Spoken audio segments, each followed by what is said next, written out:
Dependent ఉద్యోగుల అంశంలో కాంగ్రెస్ ప్రభుత్వం దుర్మార్గంగా వ్యవహరిస్తోందని మాజీ మంత్రి హరీష్ రావు ఆరోపించారు. సింగరేణి మొత్తం ఉద్యోగుల్లో సగం మంది డిపెండెంట్ కోసం దరఖాస్తు చేసుకున్న వారే అని తెలిపారు.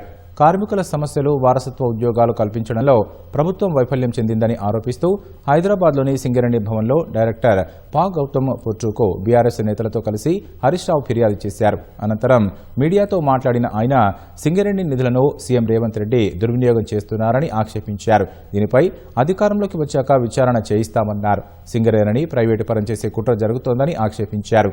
తక్షణమే మెడికల్ బోర్డు పెట్టి సింగరేణి కార్మికుల పిల్లలకు ఉద్యోగాలు ఇవ్వాలని డిమాండ్ చేశారు. లేకుంటే కార్మికుల పిల్లలతో డిప్యూటీ సీఎం భట్టి ఇల్లు ముట్టడిస్తామని హరీష్ హెచ్చరించారు. అధికారంలోకి వస్తే నెలకు 2 సార్లు మెడికల్ బోర్డు పెడతాము. అలియాస్ పేర్లు వాళ్ళను కూడా మేము కన్సిడర్ చేస్తాము. ఇంకా కార్మికులకు ఎన్నెన్నో హామీలు ఇచ్చారు. కానీ జరిగింది ఏంటంటే కాంగ్రెస్ ప్రభుత్వం వచ్చిన తర్వాత 2 సంవత్సరాల్లో 2 మెడికల్ బోర్డులు అయినాయి. 2 మెడికల్ బోర్డులు అంటే కేసీఆర్ గారు నెల మెడికల్ బోర్డు పెడితే కాంగ్రెస్ వచ్చినాక ఏడాదికి ఒక్కసారి మెడికల్ బోర్డు అయిపోయింది. ఎంత దుర్మార్గం ఉన్నది ఊడగొట్టింది.